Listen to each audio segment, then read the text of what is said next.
Okay, guys, if you did not see the last video, you missed the announcement that I created a Dynasty football group chat for all the listeners of the show, and that's on Discord. The link's down below, completely free.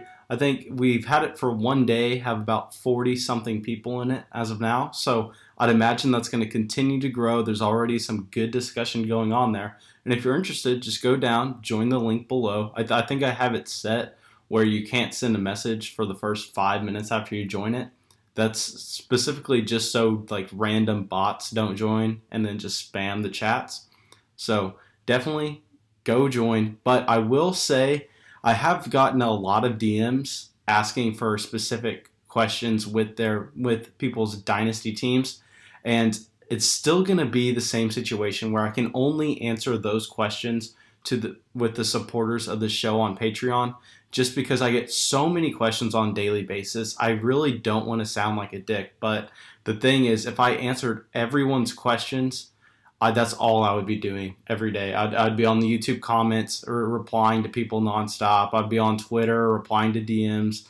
I'd be on Groupme. I'd be on Discord just answering fantasy questions all day. So just for like my sanity, just so I can actually filter out and spend a good amount of time answering a question in depth, I am still limiting that to the supporters of the show on Patreon. If you want to join the Patreon, join that group chat, and have access to really just any of your questions answered in depth, go through another link below. You'll just see the links. Anyway, let's get into the show, and I'm going to be talking about my top 5 Dynasty fantasy football quarterbacks. And this is a real interesting discussion, especially in Superflex leagues, because I think that after these top 5, maybe you can make it 6, there's a massive drop-off. So we're going to see these guys go significantly higher in Superflex drafts than the rest of the quarterbacks. And even in one quarterback drafts, I haven't seen any one quarterback startups this offseason. I'm not in any one quarterback leagues, so I don't really see the trade value. I mean, well, what they're going for. I think it's kind of irrelevant in one quarterback leagues. At least whenever I played in them, I never really cared about quarterback. I would just take Big Ben with one of my last picks. I would trade nothing for Phillip Rivers, and you could just kind of find a like fill-in starter whenever you needed. So it didn't really matter. But in Superflex leagues, this is where it does matter. And honestly, I mean, even in one quarterback leagues, Lamar Jackson won you your league last year. So if you hit on a high upside quarterback, I could see how it will matter, but I just think it's more important in Superflex leagues. But, okay. Hey, I forgot to say one more thing. Everyone who has subbed to the channel lately, really appreciate it. We're trying to get to 1,500 by the end of the month. I think we got like 20 subscribers yesterday. It's absolutely massive. Y'all are the best. Now let's officially get into it. First, we're going to start with Patrick Mahomes as my quarterback 1. Now, I know this may go against consensus a little bit. It's kind of split. Like, I'd say 60-40 people preferring Lamar over Mahomes. But I would say Mahomes slides in at my number 1 spot for a couple of reasons. One, because the longevity you're going to get with Patrick Mahomes. He kind of just prototypes as a quarterback that's going to be, I mean, he's the new Peyton Manning. He's the new Tom Brady. He's going to be running the AFC for the next 10, 12 years. He is the best quarterback in the league, possibly has the best arm of all time. I mean, this guy is just an unreal talent. He's a great guy to root for. You see him off the field just having the time of his life. It's super, super fun. Love the quarterback. He's in a fantastic situation with a great head coach, with Travis Kelce, with Tyreek Hill, with a good offensive line. Just everything you would ever want in a quarterback, Patrick Mahomes has. So he's going to slide in as my quarterback 1 in Dynasty. But now let's go to Lamar Jackson, because I think this is who most people have as their quarterback 1. And he just put up, believe it or not, the best fantasy season for a quarterback of all time.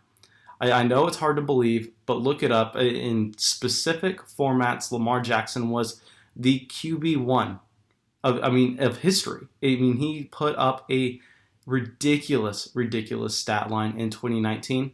And I think because of this, he's still the redraft quarterback 1. I think he has the highest ceiling of any quarterback in a seasonal league. And I think that you can. I mean, he's probably going to be going too high for me to take him in redraft leagues just because I'm like everyone else and I want to wait on quarterback and I want to load up on wide receiver and running back in those early rounds. But he's that one guy that I could see spending an early pick on and it being worth it. The thing with him is he had a very unsustainable touchdown rate in 2019.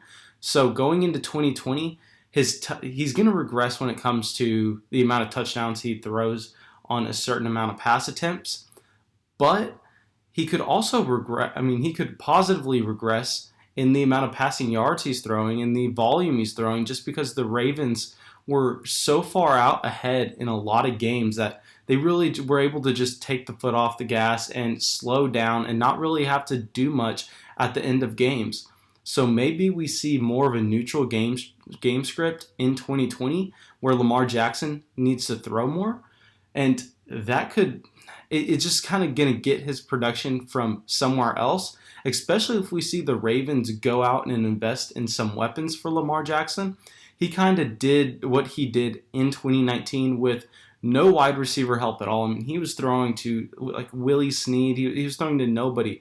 He had Hollywood Brown for the first couple of weeks. Then Hollywood Brown got injured, and by the time he came back, at the end of the year, there were reports that he was never really healthy. So with a massive step up from Hollywood Brown, which I'm actually expecting, I think right now Marquise Brown is a good value in Dynasty. I think that Lamar Jackson, with him, Miles Boykin is another guy. I believe the Ravens took him in the 3rd round last year. He's just an athletic freak. He went off at the combine from Notre Dame. He's a guy with a lot of potential. And who knows, maybe the Ravens go out and splurge in free agency and grab maybe they take Amari Cooper. If they got Amari Cooper, can you imagine what Lamar Jackson could do?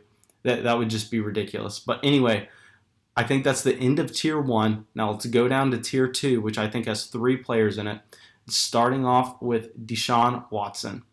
Now, Watson is a guy that I really love. I used to be a big Texans fan, and during the time that whenever they drafted him, not going to lie, I was kind of bummed out. I didn't want Watson. I know it sounds like, of course, I'm just saying this because why would I not say this? I did want Mahomes, but I hated Watson too, so I was kind of right and wrong when it comes there. But anyway, Watson since then has been fantastic. He's great every year. We know what he did his rookie year, before he tore his ACL, I believe, he was on pace for another historic season.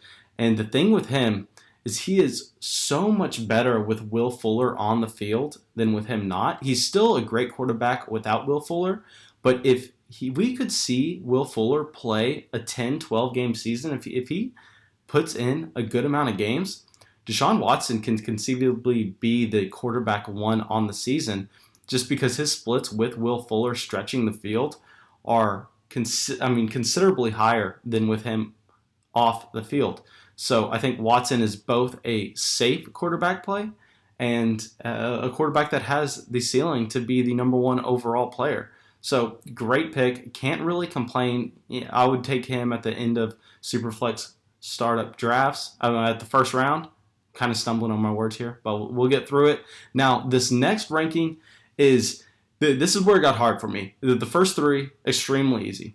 But picking between these next 2 guys was tough for me in the last startup I did. I ended up going with Kyler Murray here, mainly because he had so much hype going into his rookie year, where even in redraft leagues, he was being drafted as a top 10 quarterback, and he kind of only met expectations. He definitely did not fail to meet what we thought he was going to do, but just because he had that much hype and he only met them and did not surpass them, I think people are kind of just tired. Like they have Kyler Murray fatigue because how much everyone talked about him last offseason, and they're just kind of not really excited to see what he's going to be in year 2. So with Kyler Murray, I think that he's a guy that once we kind of zoom out and we look at his rookie year in context, I think he's going to increase in value over the offseason when people kind of realize, hey, he had an incredible rookie year. It may have been what we expected, but our expectations were sky high from the beginning. So I think we can see him take a considerable step forward going into year 2. And he's another guy. I believe Kyler Murray has the ceiling to be the quarterback 1 overall. And this kind of gets to a trend that we're seeing. And I know a lot of podcasts, I've heard this across a couple of podcasts this offseason, and this isn't anything new, but these rushing quarterbacks are so much more valuable than the quarterbacks who just stand in the pocket. And it just easily shows. We see Mahomes. We saw what he did in the Super Bowl, what he's capable to do with his legs. Lamar Jackson is, I'm saying it right now, the best rushing quarterback of all time. I mean, he's just setting records his sophomore year. Deshaun Watson, we know what he can do with his legs. Kyler Murray, we know what he can do with his legs. And the thing about with Kyler Murray is he didn't run the ball as much as we expected him to his rookie season. He kind of sat back in the pocket a little bit more, and I think he has room to improve in that game. I think that Cliff Kingsbury tried to hide him a little bit with his slight body frame. And I think if we can see Cliff Kingsbury kind of unlock Kyler Murray now going into year 2, and he could he could really, really reach his ceiling. And I'm excited to see what we're going to see from Kyler Murray. And this is another team that could upgrade their wide receiver weapon. I mean, he didn't really have anything last year outside of Christian Kirk, but we could see Andy Isabella, their former second-round pick, take a massive step forward, and he's a great field stretcher. And we know that we want our quarterbacks to have an elite field stretcher on the team because that just makes the offense so much better.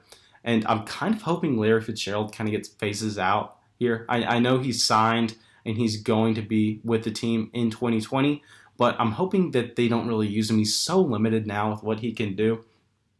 But Keem Butler's going to come back. They're the first overall pick in the 4th round in 2019, and he's another guy that has a high ceiling. And I think the Cardinals are picking at 9, maybe 8, somewhere in that range. Maybe we see them get Kyler Murray's old teammate, CeeDee Lamb. So this is another team that could upgrade the weapons around him. Love Kyler Murray. That's why I ended up taking him at 4. Now, this is my probably favorite quarterback. I'm a massive fan of this quarterback. Russell Wilson coming in at 5. Just unbelievably talented. Not much to say. He's in a horrible offense. I mean, whenever I say horrible offense, I mean the head coach doesn't know how to unlock Russell Wilson. And because we see this with Wilson being extremely efficient every year, being one of the most efficient, if not the most efficient quarterback in the league, season after season, yet they still decide to run the football when they have Russell Wilson. I think that if they play the entire game how they have to play the 4th quarter, Russell Wilson has the ceiling to be, I think he can do what Lamar Jackson just did scoring points-wise, not necessarily with his legs, but in 2020, I could see any of these top 5 quarterbacks being the quarterback 1 overall, and if I have 2 of them in a Superflex league, I'm extremely happy with that situation. Now, let me get into the 6th guy that I see some people slide into this top 5 and maybe will slide out Russell Wilson or Kyler Murray. And I just want to kind of address why he's not even in the same tier of the Deshaun Watson, Kyler Murray, Russell Wilson for me. And that's Dak Prescott. And I think at this point, Dak Prescott would belong in that tier if we knew he was going into 2020 with Amari Cooper. Because we've seen Dak be amazing with Amari Cooper. But without him, I mean, he's good. He's just not the Russell Wilson, Kyler Murray, Deshaun Watson level. So there's no reason to take the risk in valuing Dak Prescott above Russell Wilson, Kyler Murray, or Deshaun Watson at this point. Because if you invest at that price, you're investing at his ceiling price. His price isn't going to go higher than that if Amari Cooper re-signs with the Dallas Cowboys. You're kind of just paying the price, assuming Amari is going to be there. And if Amari leaves, we know that his price. I mean, people are going to be smart. They're going to look at the splits. I see it on Twitter all the time that people love to show Dak Prescott with and without Amari Cooper on the field. I think they're just kind of a perfect match quarterback wide receiver. Dak Prescott's a quarterback that kind of has to see it before he throws it, and Amari Cooper's maybe a top 3 route running wide receiver in the league. I say that hesitantly because y'all know I have a massive Amari Cooper bias. I love Amari Cooper. So that's why Dak Prescott's outside of this tier for me. I think if Amari stays, the Cowboys decide to sign both of them to long-term deals and let their star cornerback go, and that's where they free up the money. I could see Dak Prescott sliding into the same tier with Deshaun Watson, Kyler Murray, Russell Wilson. But until that happens, I'm not willing to value him there, not willing to draft him there, not willing to trade for him there. So thank you so much for watching the video, guys. As always, if you enjoyed it, leave a like. If I'm wrong with anything I said, let me know in the comments. If you disagree with me, let me know in the comments. Thanks so much, guys. Have a great day.